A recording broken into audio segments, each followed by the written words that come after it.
भिरिया रोड भरिसां ख़लीफ़ो हाजी इब्राहिम कीरियो में ख़ानगी ज़रई कंपनी जे सहकार सां आबादगारनि लाइ ज़रई कचेरी मुनक़िद कई वई। तक़रीब में फ़क़ीर तालिब हुसैन कीरियो, मौला बख़्श कीरियो, उर्स मोहम्मद ख़ासकेली समेत ॿियनि आबादगारनि ऐं हारिन वॾे अंग में शिरकत कई। इन मौक़े ते ज़रई माहिर रीजनल मैनेजर एजाज़ अली, डिस्ट्रिक्ट मैनेजर फ़क़ीर सजाद कीरियो चयो त वेगरो ग्रुप ऑफ पाकिस्तान सिंध जे आबादगारनि खे हमेशह बहितरीन ॿिज ऐं भाण समेत ज़रई दवाऊं ॾिनियूं आहिनि, जंहिं जे इस्तेमाल सां आबादगार पंहिंजी फसल जी पैदावार वधाए सघनि था।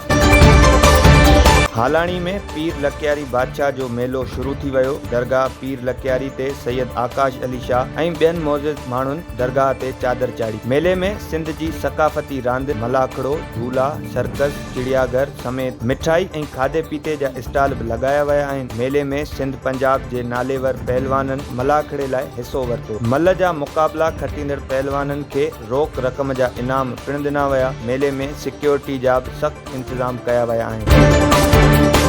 डोकरी भरिसां भात थाणे जी हद में ॻोठ याकूब जूणेजो में जूणेजा बिरादरी जी ॿिनि धुरनि में झेड़ो थी वियो। झेड़े जे नतीजे में गोलियूं लॻण सबबि 2 ॼणा मारिजी विया। झेड़े में मारिजी वियलनि जी सुञाणप नज़ीर अहमद जूणेजो ऐं मोहम्मद यूनिस जूणेजो जे नाले सां थी। ज़रियनि मूजिबि मारिजी वियल नज़ीर अहमद जूणेजो खे गोलियूं हणी क़त्ल करण बाद बाहि ॾेई साड़े छॾियो। मारिजी वियलनि जा लाश डोकरी इस्पताल मुंतक़िल कया विया, जिते ज़रूरी कार्रवाई बाद लाश वारिसनि हवाले कया विया। होॾां पुलिस जो चवणु आहे त झेड़े जी असल वजह मालूम न थी सघी आहे।